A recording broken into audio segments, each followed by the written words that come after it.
د نن ورځې تازه مهم او لنډ خبرونه له موږ سره دلته په لنډو ټکو کې کتلی شئ. درنو لیدونکو السلام علیکم، وخت مو په خیر.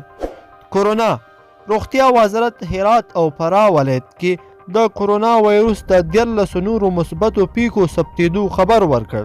دې سره په ټول افغانستان کې د مثبتو پیښو شمیر 108 تنو ته ورسید.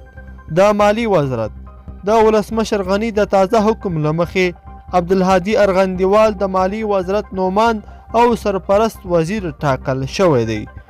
ولسمشر غني د کورونا پر ضد مبارزه کې ننګرهار او کندهار ته 100 میلیون افغانۍ ورکول کیږي.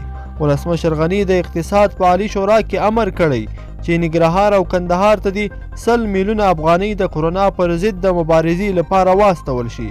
ولسمشر دا امر نن د اقتصاد عالی شورا په ناسته کې کړی دی او زیاته کړې ده چې د هیواد هر زون باید د کورونا د تشخیص لپاره مجهز لابراتوار ولري.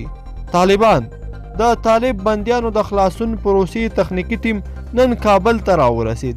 د طالبانو ویان ذبیح الله مجاهد پر خپل ټویټر پاڼه لیکلي چې یا 3 کسیز ټیم به د بندیانو د خلاصون د جریان څارنه کوي او په تخنیکی برخه کې به د اړتیا وړ اقدامات ترسره کوي. هندوستان د هندوستان لومړی وزیر وایي چې افغانستان ته به د هوایي دهلیز له لارې د خوراکي توکو، درملو او طبي آلاتو لیږدولو ته ادامه ورکوي. کابل کې د هند سفارت پر ټویټر پاڼه لیکل شوي چې د هندوستان لومړي وزیر نریندرا مودي پرون ناوخته خپل سفیر وین کومار سره د ویډیو له لارې خبرې وکړې. سرچینه زیاتوي لومړي وزیر ژمنه وکړه چې له افغانستان سره به د کورونا په حالاتو کې هم خوراکي توکي د هوایي دهلیز له لارې افغانستان ته راصادروي.